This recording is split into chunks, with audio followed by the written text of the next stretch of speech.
and you agreed. Yes.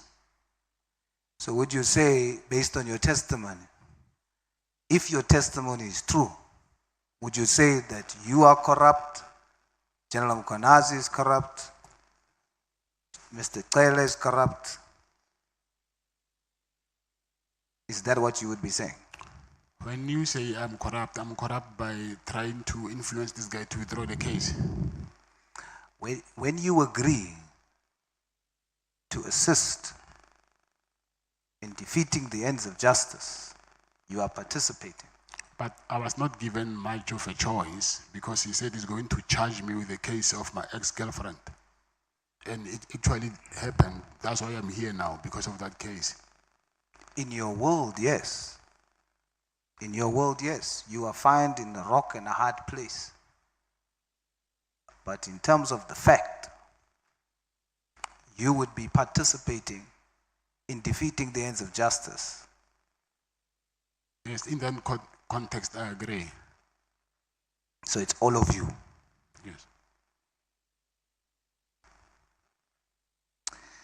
So then, when that didn't assist, when you didn't succeed in getting the gentleman to withdraw the case, when you didn't succeed, you are testifying that because you failed and because you stopped or refused to pay what Mr. Cele wanted, you are saying, are you testifying under oath that that's the reason you were arrested?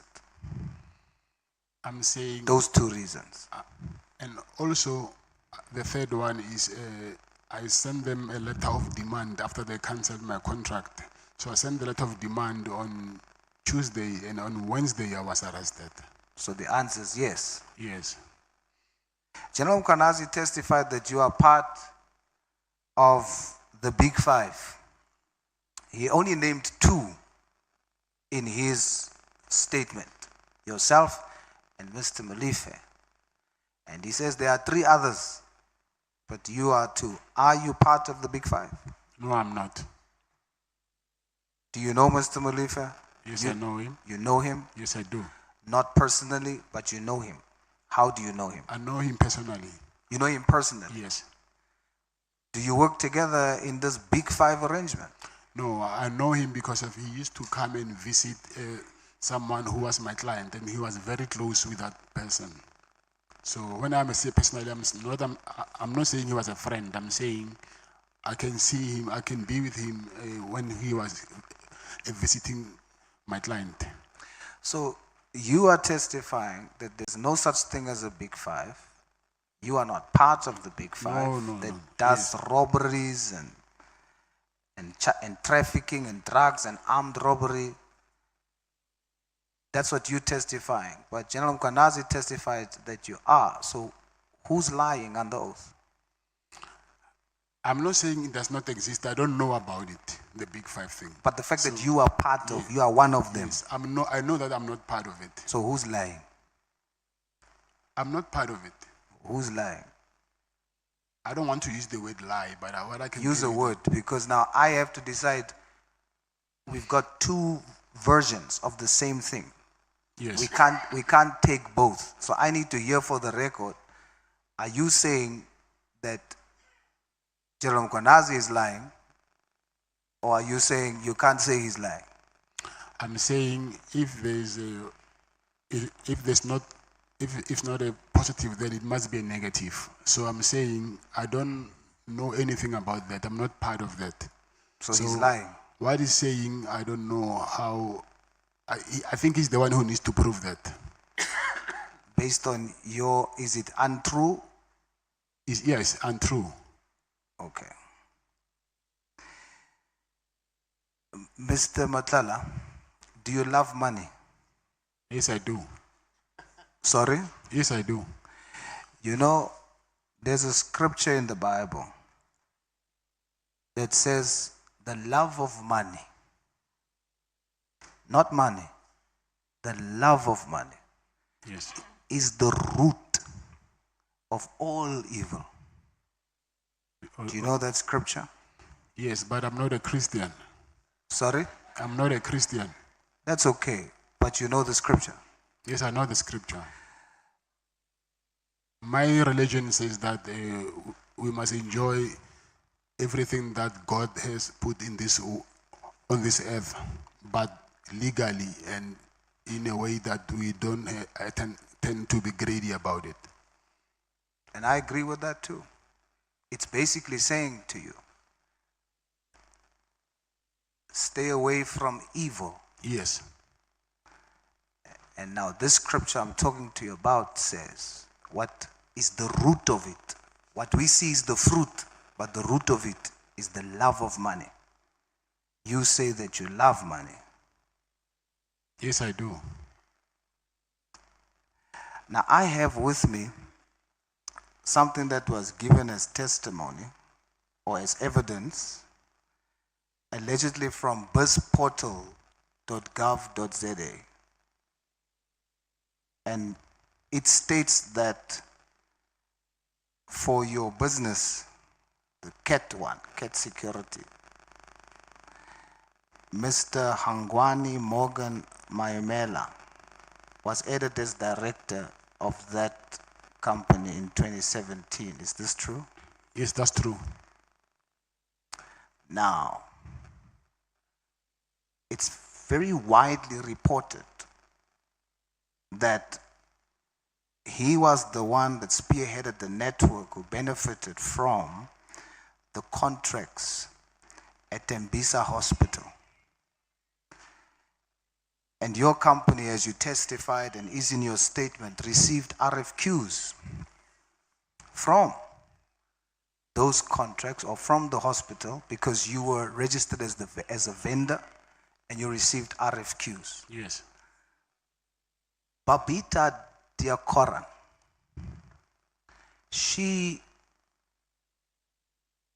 reported that that's how this corrupt acts was happening at Tembisa Hospital.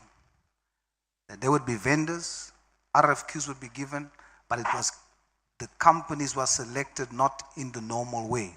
And we now know that you were one of the companies that benefited, and the man on the top is a director in one of your companies. Now,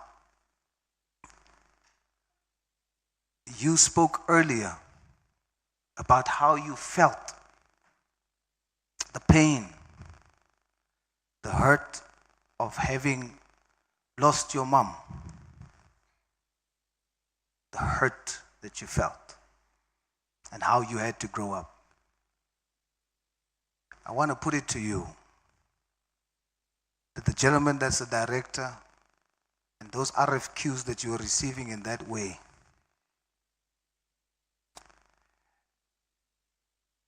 Babita was shot 12 times in front of a yard. You see that feeling that you had, or maybe still have? She has a 12-year-old daughter who's now going through exactly the same thing.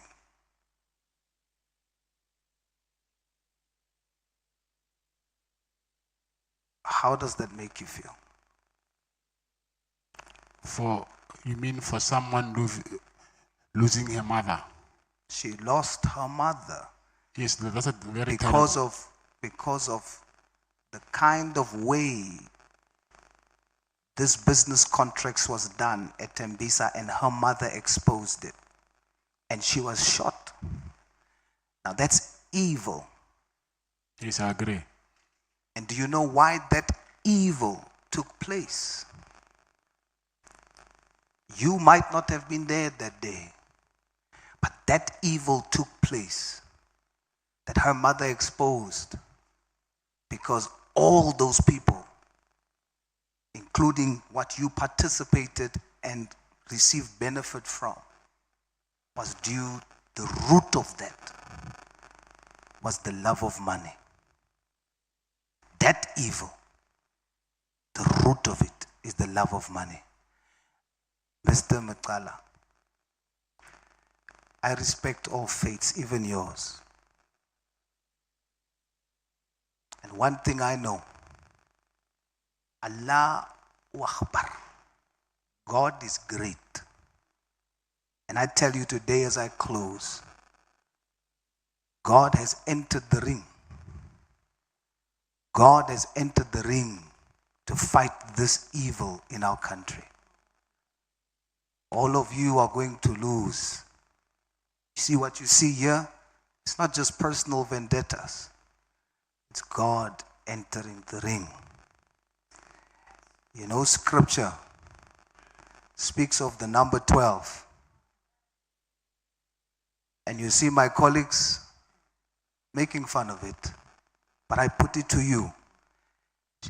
That child is 12 years old. Was 12 years old at the time. She was shot with 12 bullets. The number 12 speaks of a new governmental order. Babita, her blood is speaking from the ground. There's a new governmental order coming. And all these whistleblowers that are being victimized, they are going to win. And those involved in evil is going to lose. Are we?